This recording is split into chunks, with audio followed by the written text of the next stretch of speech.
How's it going, guys and gals? My name is Sergeant Beckett, and welcome back to another Sergeant Beckett Reacts. Today is a little bit of a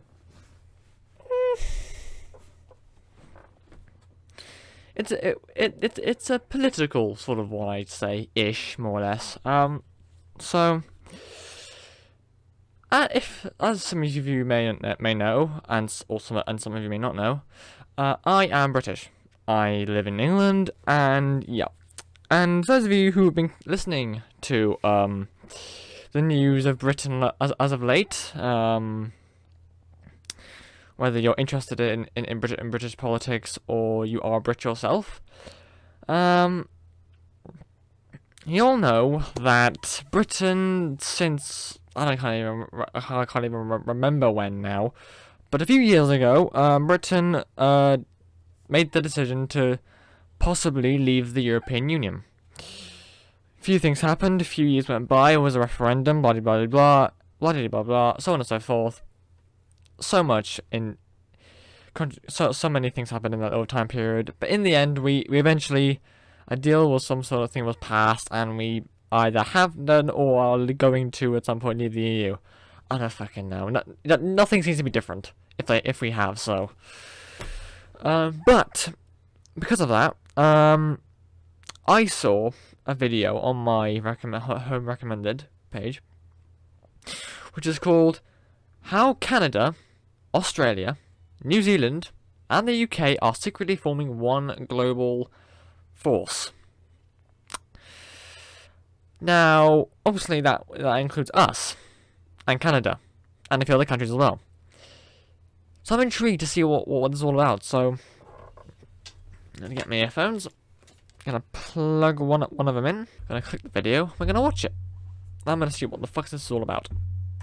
Okay, so, all right, so, well, yeah. Without any further ado, let's play.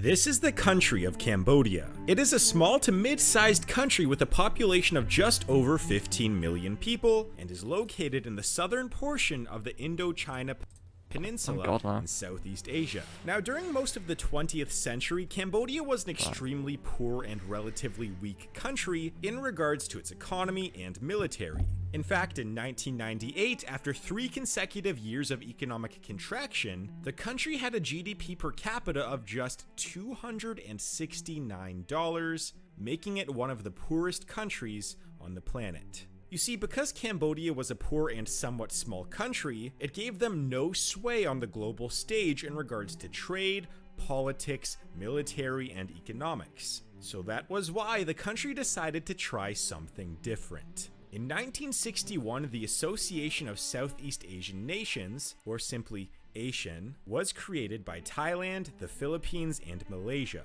Essentially, this was a union created to help accelerate economic growth, social progress, and cultural development in the region, while also helping promote regional peace, while giving these smaller nations a much larger say on the global stage. Now, also a side note is that this was also formed out of a fear of growing communist regimes in nearby countries, such as China, but I will leave that for another video. But in a sense, this new Southeast Asian Union allowed for small and poor countries to gain political and economic independence from nearby superpowers. And over the next several decades, other Southeast Asian nations would join, such as Indonesia, Singapore, Brunei, Laos, Myanmar, and Vietnam. And all along the way, this new union strengthened the economies of each one of these nations, while also proving to be a somewhat unified political entity, as they showed a unified response to many political threats and wars over the last 60 years. And so, that is why in 1999, Cambodia decided to join this new political union. And since then, Cambodia has seen its economy move from a level of extreme poverty to that of a developing nation, albeit still a relatively poor and small nation on its own. However, the Asian Union has seen its economic influence grow over the past decade. In fact, this union now has between the 5th and 7th largest amount of economic influence in the entire world, depending on what metric you use. And if that is what a collection of somewhat poor Southeast Asian nations could do, imagine what would happen if 4 very wealthy nations were to form a new union of their own. a union that would act in a similar way with unified global plans for their militaries, economies, politics, trade, and even citizenship. That's why right now we could be seeing the creation of a new global force right before our very eyes. In the early 1800s, New Zealand was a largely unpopulated series of islands, with the exception of the Maori natives. Australia had just a few thousand British settlers, 40% of which were prisoners, and Canada was filled with a few 100,000 British and French loyalists that simply did not want to live in America after the Revolutionary War. But then, during the 1800s, these three young nations would begin to go through a massive change. Within the following decades, they slowly began to become more populated, wealthy, and would eventually become part of the Commonwealth of countries under the British Empire. Now, these three nations at the time were not viewed as the most valuable possessions of the British Empire. India, for example, had over 200 million people within its borders, and was one of the largest economies in the world while being ruled by the British. This led to India being named the Jewel of the Crown. There were also some other nations that were in a more valuable geographical location for the British. Egypt, along with parts of China and Indonesia, were viewed as more valuable colonies of the British Empire at the time due to their proximity to trade routes, trade partners, and strategic militaristic locations. But over the next 100 years, the British Empire would begin to fall, as virtually every country that was previously under British rule soon declared their own independence and moved away from the enforced British culture. Well, that was except for a few. You see, even after declaring independence from Britain, many of these nations kept their British traditions and even made their own political association called the Commonwealth of Nations. And three of these nations that have kept a lot of their old British traditions are Canada, Australia, and New Zealand. You see, even though each one of these countries has their own unique culture, they are quite similar in a sense where if you were to take someone from a city like Sydney, Australia, and plop them down into a city like Toronto, their daily life, the laws they live under, and their social norms wouldn't be that different. And that point will become very important in just a minute. So let's fast forward to something recent: Brexit. On January 31st of 2020, the United So, those of you who have no idea what I was talking about when I was mentioning the European Union and the UK leaving it, well, pay attention because this is what's about. This might pay attention because this might just explain it. United Kingdom officially ratified an agreement to leave the European Union. Now, before Brexit, on paper, the EU had the second largest amount of economic influence in the world behind the United States and slightly ahead of China. But the UK was the second largest economy in the European Union behind Germany, so when the UK decided to leave, the European Union fell behind China in terms of global economic influence. But now there is a new union being proposed by some of the top political leaders in the countries of Canada, Australia, New Zealand, and the UK. They're proposing a new union called CANZUK. Now, this proposed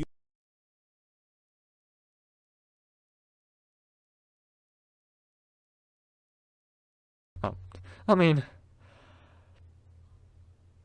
not bad, KANZUK. Not bad. union is endorsed by the Prime Minister of the UK, Boris Johnson, the leader of the Or widely mocked as Bojo. Conservative Party of Canada, Aaron O'Toole, and a multitude of senators and MPs from Australia and New Zealand. So that brings up a few questions. What is this union and what are the ramifications for it on the global scale?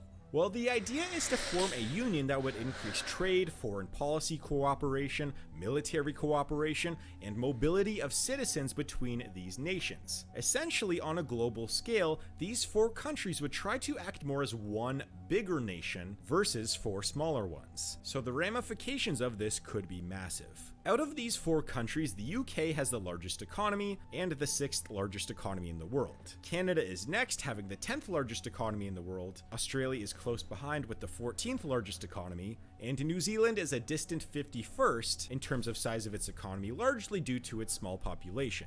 Now, when you take into account the size of these economies, along with general economic and political influence, then this new proposed union would likely become the second most powerful union in the world behind the EU. And this would also make it the fourth largest economic engine in the world, just behind China. Now, this union would also have the fifth strongest military force in the world, and it would control the largest amount of land and resources on Earth as well. So undoubtedly, if this union were to happen, then we would immediately see a new superpower take its place on the global stage. And one thing that might make this union act more as one singular cohesive nation than other unions like the European Union is this. As I already mentioned before, these countries are very similar in terms of their governments, culture, quality of life, healthcare, wealth, and even language. In fact, these are four of the most similar nations in the world. But yet, if you were to take a look at the European Union, you have 27 different countries, 24 different official languages, and completely different governments, laws, and cultures. So the EU on its surface has always been more about trade and mobility, yet CANZUK would likely be more than that. If you were to take a look at the voting records at the United Nations, New Zealand, Australia, Canada, and the UK almost always vote in the same way, yet the countries in the European Union are almost never completely unified in their votes. And that's one of the reasons why this might be a union that we have never really seen before. One where four separate countries could have all of the benefits of a union like the European Union, but also be an order of magnitude more cohesive than any other union in history. Now, to this point, I've only really mentioned how powerful this union could be, but there are a few major things that are worth noting before we move forward. One of which is that a key reason as to why some politicians in New Zealand, Australia, and Canada want this union to go forward is to simply get off of China. You see, I've mentioned in previous videos about how China is essentially trying to control pretty much everything from ports to manufacturing to trade. China also has a much different government, laws, and culture than the CANZUK countries. And that is one of the reasons why the former Conservative Party of Canada leader Andrew Scheer became outspoken about a CANZUK deal. He said a few years ago, "I very much support a trade deal with those countries. Australia, New Zealand, and the UK have a similar basis of law, they have a common democratic system, they have the same types of legislation and regulations around investment and trade. Those are the types of things we don't enjoy with China." So, in theory, if a CANZUK deal could help Canada and the rest of the CANZUK countries get off of the control of Chinese trade and manufacturing, then many politicians and the public in CANZUK countries would likely support this deal. And there have also been many politicians come out and say that this deal would help get off Middle Eastern and Russian oil, which is also viewed as a positive for the CANZUK nations as well. Now, so far there has been overwhelming public support in each one of these countries, as the UK polls show 68% in favor of CANZUK, Australia shows 73% support, Canada is at 76%, and New Zealand is at 82%. Now that brings up the question, with such overwhelming support for this new union, why hasn't this union happened yet? Well, one of the reasons is that the benefits of this union might not be as great as they seem. Sure, there would be some surefire upside things, like being able to work or live in any of these countries without needing a permit. There would also be a political and militaristic union, which would certainly be an upside as well. But one of the core touted benefits, trade, might be a lot more difficult than some people think. And to find the reason as to why this is, all we have to do is look at a map. Do you notice any potential problems with having trade deals between these four countries? Distance, maybe, and the fact that between... especially between New Zealand, Australia, and the UK, here, and here, just in case you can't find them. There's a lot of distance, and Africa in the way. But I could be wrong, and that could be a answer or the wrong answer. So let's see if I'm right or wrong. Countries? Well, as you might have noticed, apart from New Zealand and Australia, these nations are pretty much on opposite sides of the planet from one another. In fact, the cities of Perth, Australia, and Toronto, Canada, are almost exactly on opposite sides of the planet. And the same goes for the cities of Southland, New Zealand, and London, England. All this means is that trade between these four nations may not pick up that much, even if a favorable trade deal were to be in place. But that doesn't mean that an increase in trade wouldn't happen at all. And this is simply due to the fact that Canada and Australia are big, very big. You see, even though the distance between Toronto and Perth is a whopping 18,100 kilometers, or nearly half the circumference of the Earth, the distance between the Port of Vancouver and Brisbane is only about 11,800 kilometers, which is actually a fairly reasonable distance for a trade route. And from Canada's perspective, they could reasonably up their trade volume with Australia while downing their trade volume with China. This is because on average, it takes a ship from China 22 days to reach the Port of Vancouver, yet it takes about 27 days for a ship to travel from Australia to the Port of Vancouver. A difference of only about 5 days would not mean that much when transporting large bulk resources from country to country. And when you also take into account that eastern provinces of Canada, like Nova Scotia, are only about 4,600 kilometers away from London, England, that could mean that a trade deal between Canada and the UK would have a lot more upside than critics think. In fact, the trade routes which would likely be economically unviable for a CANZUK deal would be trade between the UK and either Australia or New Zealand. So now that brings up the question, how likely is it that this union will actually happen? And well, it really depends. As mentioned earlier, Boris Johnson is already a fan of this union. The Conservative Party of Canada, who could possibly win the next election, is for this union as well. Scott Morrison, who is the Prime Minister of Australia, was actually against this union 2 years ago, but has become a lot more open to this agreement in the last few months, but doesn't necessarily want to include Canada yet. And lastly, the former leader of the opposition, or the National Party of New Zealand, Simon Bridges, has also voiced his support for this potential union as well. So all in all, what is the likelihood of CANZUK actually happening? Well, it's tough to say. Even though there is growing public support for this union, it has not garnered quite enough political support yet. But considering that enough major political parties in all of these countries support CANZUK, it is quite possible that if the stars align, then sometime within the next decade, we could see the creation of one of the most cohesive and powerful unions in the world today. So I'd like to know, what are your thoughts on CANZUK? Do you think it'll happen? And if it does, what do you think the global ramifications of it would be? Let me know in the comments down below. Also, please hit that notification bell and subscribe if you want to see my next video, which should be out fairly soon. And remember to leave a like and check out my documentaries playlist, as I have a ton of other videos just like this on there. So make sure you check out my next video, and I will see you guys there in just a few seconds. Wow, that was very interesting, I must say. Now, on those questions you just asked, like, what do you think the global ramifications what do you think the global ramifications would be? I'm not that much of a global economic nuthead or information whiz to know exactly what would happen. But I must say, that sounds pretty good. I wasn't much expecting much on this video. I was expecting just to hear something that might happen and I'd be like, oh cool, but I'm actually like, oh, nice.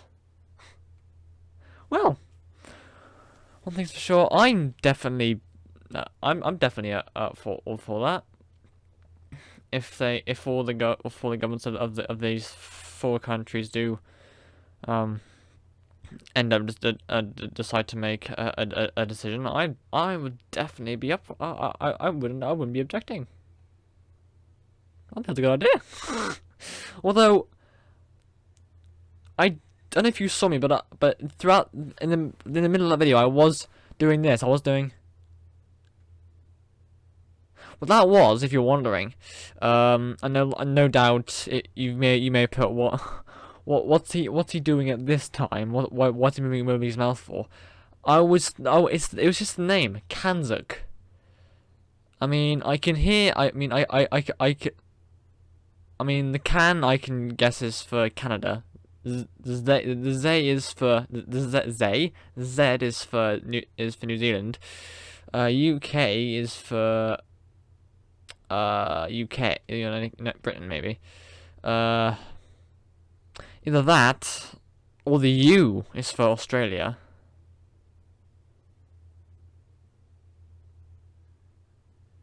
But they could have put, but I think they could have put an A in between the A and the U.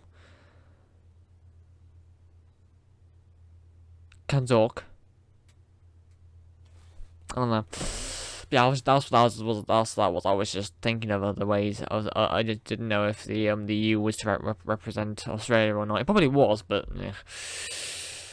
But anyway, yeah, that sounds like a pretty cool thing, and I'm all in favor for it. And I hope that if it does decide to go ahead, I'm around to see it. Well, I must say, as far as a political centered video goes, I wasn't bored to death. So yeah, let me know let me know what you guys' opinion of this would be. Would you think it's a good idea? Are you indifferent, or would you downright despise it? Let me know. And on that note, thank you all so much for watching this video. If you liked it, please leave a like, leave a comment, subscribe to my channel, Sergeant Beckett. Check out my link tree in the description, and you can do it. And if you wish to be part of a Star Trek fan media production, then go check out my link tree, for there's a Discord to it in there. The Discord is literally Sergeant Beckett Media Productions Discord. So go on in there, and if you're interested, you can go on in an audition. There's also some other things like my TikTok, my Instagram on there if you want to see it. But thank you all again for watching. I shall see all you people in the next video. Adios.